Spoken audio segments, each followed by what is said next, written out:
Good morning बच्चों। आज मैं आपको जर्नल एंट्री सिखाने जा रही हूँ। जर्नल एंट्री क्या है?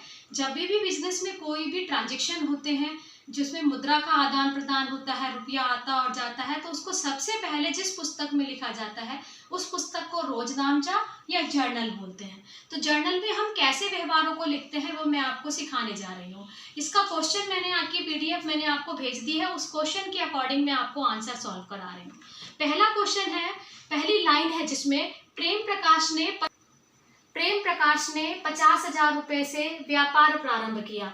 ये क्वेश्चन मैं आपको होमवर्क फाइल में डाल चुके हूँ। तो जब व्यापार प्रारंभ किया, देखो ये आपकी शॉप है, ये आपकी शॉप है और ये आप है। आपने इस शॉप में अपना पैसा डाला। जब आपने इस शॉप में अपना पैसा डाला तो इस शॉप के पास आया क्या? पैसा आया और व्यापारी अपने घर से लेकर के आया। जब भी व्यापारी अपने घर से पैसा लेकर के आए तो इसको बोलते हैं कैपिटल। जब भी व्यापारी अपने घर से बिजनेस में पैसा लेकर के आए उसको बोलते हैं कैपिटल। ठीक है, लेकिन बिजनेस में आया क्या? कैश। ठीक है, आने वाली वस्तु जो है उसको तो डेबिट करो। जो भी वस्तु आ रही है, आया क्या? कैश। तो आने वाली वस्तु को डेबिट करो। डेबिट का मतलब इसको ऊपर लिखो, यानी ऐसे लिखो, कैश अकाउंट डेबिट। डेबिट लिखा यहाँ पर मैंने। जो भी पैसा आया, जो भी चीज आई, आने वाली वस्तु को डेबिट करो। तो कैश अकाउंट डेबिट। ठीक है, देने वाला व्यक्ति कौन? व्यापारी। व्यापारी का नाम नहीं लिखा करते क्योंकि ये व्यापारी की ही बुक हुआ करती है, इसीलिए जब भी वो अपने घर से कुछ भी लाएगा तो लिखोगे आप कैपिटल। और कैपिटल हमेशा क्रेडिट होती है, इसीलिए जो भी क्रेडिट करना है जिस भी खाते को उसके आगे लगाओ 2 और लिखो कैपिटल अकाउंट।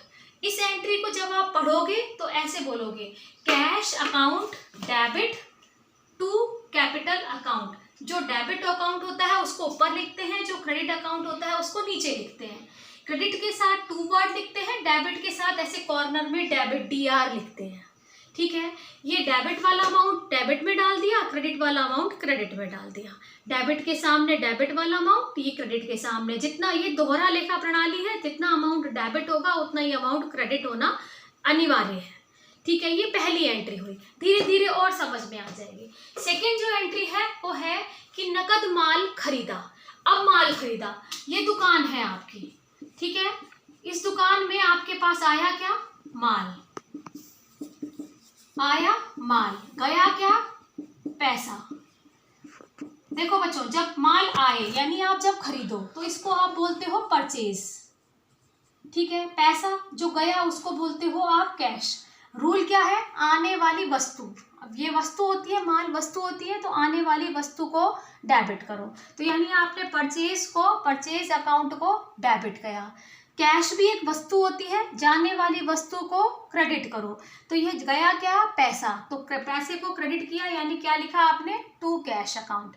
अगर मैं इस एंट्री को पढ़ती हूँ तो एंट्री बनती है purchase account debit to cash account. ठीक है, थर्ड एंट्री। थर्ड में क्या है आपको पास? आपकी एंट्री है नकद माल बेचा।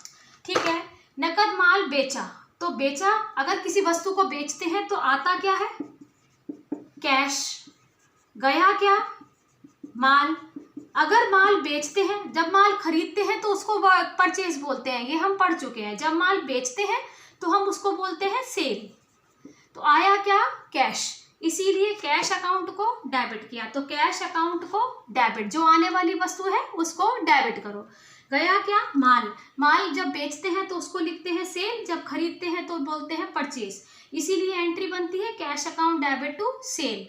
ठीक है, अमाउंट लिख दिया। यहाँ छोटा सा नरेशन लिखना है। नरेशन मतलब आपने किस चीज की एंट्री की है, तो आपने एंट्री लिखी गुड्स सोल्ड की। फिर नेक्स्ट एंट्री में है फर्नीचर खरीदा। अब फर्नीचर खरीदने पर आपकी दुकान में क्या आता है? फर्नीचर। फर्नीचर को इंग्लिश में भी फर्नीचर, हिंदी में भी फर्नीचर बोलना है, वैसे उपस्कर बोला करते हैं। ठीक है, तो यहाँ आया क्या? फर्नीचर। गया क्या? कैश। ये भी दोनों वस्तु है, कैश को वस्तु माना गया है, तो आने वाली वस्तु को डेबिट करो। तो फर्नीचर को हमने डेबिट किया, फर्नीचर अकाउंट डेबिट। जाने वाली वस्तु को क्रेडिट करो, तो टू कैश किया हमने क्रेडिट, 2000 रुपये। ठीक है, ये क्वेश्चन में आपको दिया हुआ है, क्वेश्चन आप होमवर्क फाइल में देख सकते हैं। ठीक है, नेक्स्ट है किराया चुकाया। किराया मतलब खर्चा किया, तो खर्चा हुआ, किराए का खर्चा हुआ, ये हो गया खर्चा।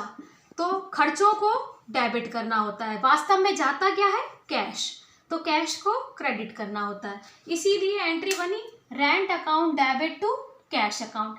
अब धीरे धीरे इन एंट्रीज को केवल उतारो, सीखो, समझो और सुनो।